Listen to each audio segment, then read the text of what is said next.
Have you ever felt like you're caught in a trap? You want to be passionate, you want to care deeply about your work, your relationships, your impact on the world, but it seems like the more you care, the more you carry. All that weight of expectations, the fear of failure, the sting of disappointment. Well, let's get into this because today we're exploring a really powerful idea for navigating this exact challenge: how to care completely without carrying the crushing burden that so often comes with it. It's a real paradox, isn't it? The very thing that fuels us, our passion, our commitment, is often what leaves us feeling completely and utterly drained. We pour our hearts into something, a project or a cause, and we end up tying our own peace and success to a very specific outcome. So when things don't go exactly as planned, it feels like a personal failure. And this is the fast track to burnout. It's where our emotional batteries just get totally exhausted, and we can't seem to find the space to protect our own peace. And this right here, this is the gap we all live in. We get into our work, our projects, our relationships, and we're expecting peace, success, maybe a little validation. That's the dream, right? But the reality? So often, it just becomes this constant hum of anxiety, this feeling of being stretched way too thin, right on the verge of total exhaustion. Thing is, this isn't a new problem, not at all. This struggle between meaningful engagement and just draining exhaustion is a timeless human dilemma. To find a way forward, we're actually going to go back thousands of years to an ancient battlefield. There's a great warrior there. His name is Arjuna, and he's about to go into the most important fight of his life. But he's completely paralyzed. And it's not by fear of the enemy. It's by the overwhelming weight of the outcome. He is totally frozen by caring too much. Just listen to his question. It's so relatable, it's almost funny. He's basically saying, I'm so confused. What do I do here? Do I just give up? Do I renounce all this effort just so I can find some peace? Or do I keep working with devotion and risk being completely destroyed by it? You see, he only sees two options: check out completely or burn out by staying engaged. And that's a choice so many of us feel like we have to make every single day. So let's put the ancient names to these two paths Arjuna sees. There's sannyasa, which is this idea of renouncing work entirely, just walking away. And then there's karma yoga, which means work done with devotion.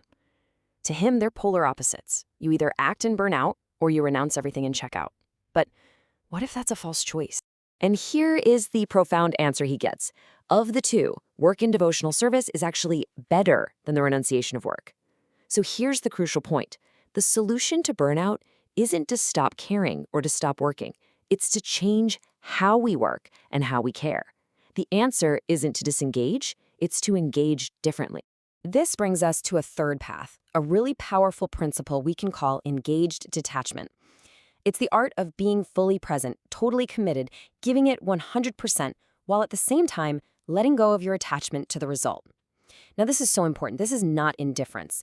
Indifference is not caring. Detachment is caring deeply about the quality of your actions, but releasing your grip on the outcomes, which, let's be honest, are often out of our control anyway.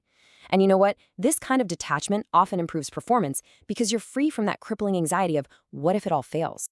So what does a truly renounced person look like through this new lens?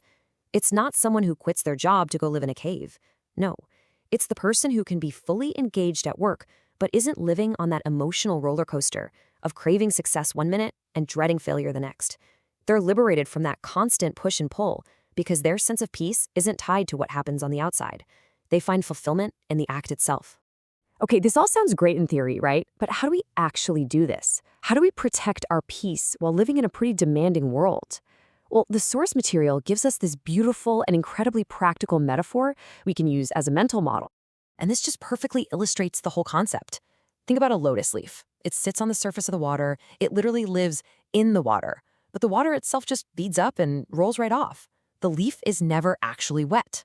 That's the goal, to be fully in the world, engaged in what you have to do, but to let the outcomes, the successes, the failures, the praise, the criticism, just roll off you without soaking in and disturbing your inner peace. So how do we get this lotus leaf mindset? It really boils down to a 3-step practice. First, you perform your duty fully. You show up, you give it your absolute best. Second, and this is the key, you surrender the results. This is a conscious mental act. Think of it like a founder after a big product launch. They've done all they can, now they have to release the outcome to the market. Or an artist who's finished a painting. They release it to be seen, but their self-worth isn't tied to the reviews. And when you do that, You can then remain unaffected, keeping your inner balance for whatever comes next, no matter what happens. Now, there's an even deeper level to this practice. It's this understanding that your true identity, your core self, is separate from your actions and their results. It's like you can become a witness to your own life. While your body and mind are out there seeing, hearing, and acting in the world, your true self remains the calm, observant center. Your worth is simply not defined by your performance. So what's the ultimate reward for adopting this mindset? Well, it brings us right back to the problem we started with, that feeling of burnout and anxiety. The payoff for practicing engaged detachment is the one thing we're all chasing in our hyper-attached world: genuine, unshakable peace. And this contrast shows you exactly what's at stake here. On one path, you have the attached soul who is so greedy for the fruits of their labor that they become entangled. Their happiness is held hostage by things they can't control. But on the other path, you have the devoted soul, the person practicing engaged detachment. They offer up the results, and in return, they get what the Source calls unadulterated peace. And this isn't about becoming cold or indifferent. It's actually the opposite. A person who masters this is described as being dear to everyone. And why? It's because they act from a place of freedom, not need. They aren't trying to control people or extract something from them, which lets them build healthier relationships and set boundaries without feeling guilty. They're always working, yet never entangled. They are truly free. So if there's just one idea to take away from our explainer today, let it be this mantra: give everything, attach to nothing. This is how you protect your peace while still making a real impact in the world. It's not about caring less, it's about freeing your actions from the crushing weight of expectation. It's the art of caring without caring. Give everything you have to the task at hand, but attach your peace to nothing that follows. And I'll leave you with this question: what is one outcome in your life that you could practice letting go of, starting today?